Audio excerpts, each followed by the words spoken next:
we're actually going to be doing a Grand Archive spoiler for our channel. Okay. And to get the ability to actually see the cards early, I would like to ask you what your 3 favorite Grand Archive, or what your 3 favorite things are about Grand Archive. Sure.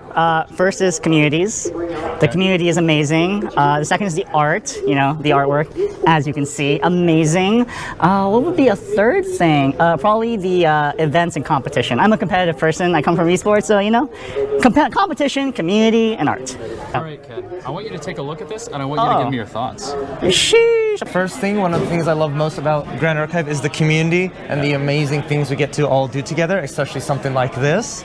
Second one is going to go ahead and be the artwork of Grand Archive. It's one of my favorite things, just seeing the gorgeous, beautiful art coming out, especially this newer set. And then last but not least, I just love the Crux element. Probably the best thing to happen to Grand Archive.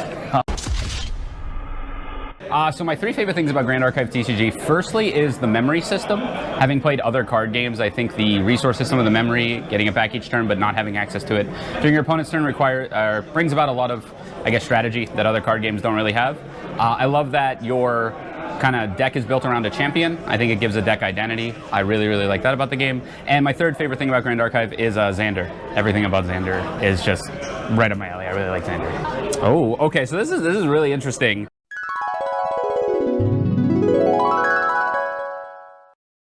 Humpty Dumpty Fate's Fall is a 2 reserve cost Astra unique item that acts as a supporting glimpse engine for any Astra deck. By resting Humpty Dumpty, you put a buff counter on it, then glimpse X, where X is the amount of total buff counters on Humpty Dumpty. Due to its lack of restrictions, Humpty Dumpty serves as a more universal means of getting recursive glimpses. At the time of recording this, the world premiere for Distorted Reflections hasn't happened yet, so it's unknown how beneficial this will be for Astra Diana.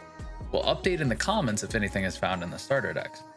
That said, Humpty Dumpty also has the ability to animate itself into an ally until end of turn by paying 2 reserve costs.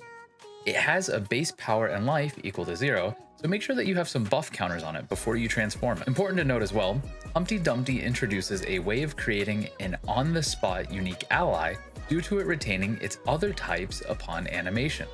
This allows you to do cool things with cards like Mandate of Honor, where you can create a one-sided influence lock. Spellword Scepter is a card that's been a long time coming. It's a 0-cost regalia that enters hindered. As cost, if you rest and banish Spellword Scepter, the activation of the next card you activate this turn cannot be negated. This means that if you're playing an OTK deck susceptible to negates, you can Grail Spellword Scepter to set up for your lethal turn. Pop Grail on your opponent's end step, and should your opponent not interact with the Maho Shoujo stick, whenever you go to play the card you need for your decisive blow, you can rest easy, knowing that there is one less layer of interaction that you have to fight through. Finally, we have our last spoiler, Castling Boom. This card is a water element shifted favorable winds. For 2 reserve cost, you may at fast speed activate this Guardian Chessman spell to give all allies you control +1 health until end of turn. If you control a Chessman Rook ally, allies you control get +3 health until end of turn instead.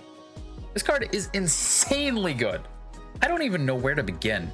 Water now has access to another unrestricted floating memory card that has an amazing board protection effect when it ends up in your hand. Water has an amazing ability to castle the early board with this, and can even break past mass board wipes readily with the inclusion of a single Chessman Rook on the field. Castling Boon makes me hopeful that we see a Chessman mid-range strategy arise that is able to fight for a strong board presence to checkmate their opponent. But that's enough out of me. Let's hear about your favorite cards from our spoilers below, and let us know what else you're hoping to see out of Distorted Reflections, coming July 25th. This is your buddy Rex, signing off. Later.